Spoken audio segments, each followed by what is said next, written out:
اسلام سچا دھرم ہے یا ہندو سچا دھرم ہے؟ آئیے آپ کو میں بتاتا ہوں۔ شاہ عبد العزیز محدث دہلوی رحمۃ اللہ تعالیٰ علیہ کے زمانے میں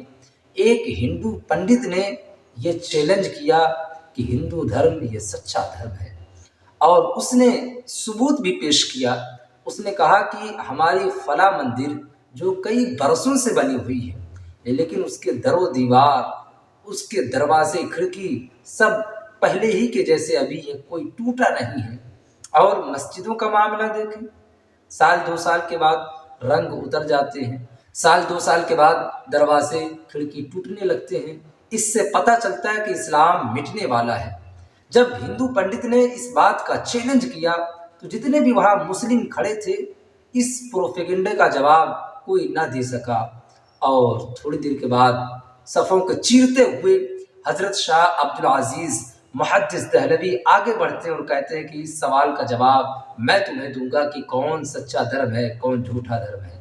ہندو پنڈت نے کہا کہ بتائیں کون سا سچا دھرم ہے، کون جھوٹا دھرم ہے۔ کہا جواب یہاں نہیں دوں گا، اسی مندر پر لے کے چلو جس مندر کے بارے میں تمہیں فخر ہے، اسی مندر کے دروازے پہ کھڑے ہو کر جواب دوں گا۔ حضرت شاہ عبد العزیز محدث دہلوی رحمۃ اللہ تعالیٰ علیہ آپ اس مندر کے دروازے پہ گئے، کھڑے ہوئے اور قرآن کی آیت کو پڑھنا شروع کر دیا۔ لو انزلنا هذا القرآن على جبل لرأيته خاشعا متصدعا من خشية الله وتلك الامثال نضربها للناس لعلهم يتفكرون۔ اور آپ قرآن کی آیتوں کو پڑھتے جاتے اور اپنے ہاتھوں کو در و دیوار پر، دروازے پر، کھڑکی پر پھیرتے جاتے، اور دھیرے دھیرے کیا دیکھنا تھا کہ مندر کے در و دیوار، دروازے، کھڑکی سب ٹوٹ کر بکھر گئے، گر گئے۔ اس بھیانک منظر کو دیکھنے کے بعد پنڈت حضرت شاہ عبد العزیز محدث دہلوی کے قدموں میں گرا، اور گرنے کے بعد کہتا ہے کہ حضور ذرا بتائیں سچائی کیا ہے۔ تو حضرت شاہ عبد العزیز محدث دہلوی نے فرمایا کہ تمہیں پتہ نہیں ہے، رب نے قرآن میں فرمایا ہے لو انزلنا هذا القرآن على جبل لرأيته خاشعا متصدعا من خشية الله وتلك الامثال نضربها للناس لعلهم يتفكرون۔ اگر ہم قرآن کسی پہاڑ پر نازل فرماتے تو پہاڑ ریزہ ریزہ ہو جاتا۔ ذرا سوچو تو صحیح، ابھی میں نے تھوڑا سا تمہارے یہاں قرآن کی تلاوت کیا ہے اور یہ تاب در و دیوار نہ لا سکے ہیں، اور دھیرے دھیرے سب گر کر بکھر گئے ہیں۔ یہ تو مسجد کی عظمت ہے، یہ تو رب کا کرم ہے کہ مسجدوں میں صبح شام قرآن کی تلاوت ہوتی ہے، تسبیح و تحلیل کیے جاتے ہیں، اذانیں دی جاتی ہے، نمازیں پڑھائے جاتے ہیں۔ لیکن یہ رب کا کرم ہوتا ہے کہ مسجد کے در و دیوار گرتے نظر نہیں آتے ہیں۔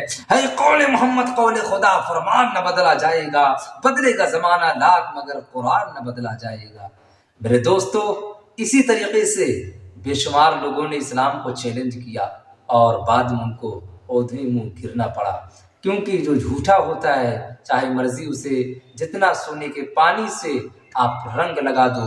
وہ اپنی جھوٹائی کا رنگ ایک دن دکھائی ہی دے گا، اور سچ کو چاہے جتنے زمین کے نیچے دفن کر دو، ایک نہ ایک دن وہ ضرور روشن ہوگا۔ ہمارا اسلام سچا دھرم ہے، یہ وہی اسلام ہے جس کے بنیاد کو پیغمبر اسلام نے رکھا ہے، یہ وہی اسلام ہے جس کے حفاظت کے لیے صدیق اکبر نے صداقت کے جوہر کو دکھایا ہے، یہ وہی اسلام ہے جس کے لیے عمر فاروق اعظم نے اپنی تلوار کو کفر کے لیے چمکایا ہے، یہ وہی اسلام ہے جس کے لیے حضرت عثمان غنی نے اپنی مال کو بہا ڈالا ہے، یہ وہی اسلام ہے جس کے لیے حضرت علی کرم اللہ تعالیٰ وجہہ الکریم نے اپنی طاقت کو استعمال کیا ہے، یہ وہی اسلام ہے کہ جب اسلام پہ آنچ آنے والا تھا، جب اسلام کو مٹانے کی بات ہو رہی تھی تو سرزمین کرب و بلا کے میدان میں علی کے لال اترے ہیں، اترنے کے بعد علی اصغر کو دے دیا ہے، قاسم کے جوانی کو دے دیا ہے، عباس کے بازو کو دے دیا ہے، علی اکبر کے زندگی کو دے دیا ہے، اور محمد کو دے دیا ہے، حضرت عمر کو دے دیا ہے۔ دھیرے دھیرے جب ضرورت پڑتی رہی ہے اسلام کے حفاظت کے لیے، علی کے لال نے، فاطمہ کے لخت جگر نے،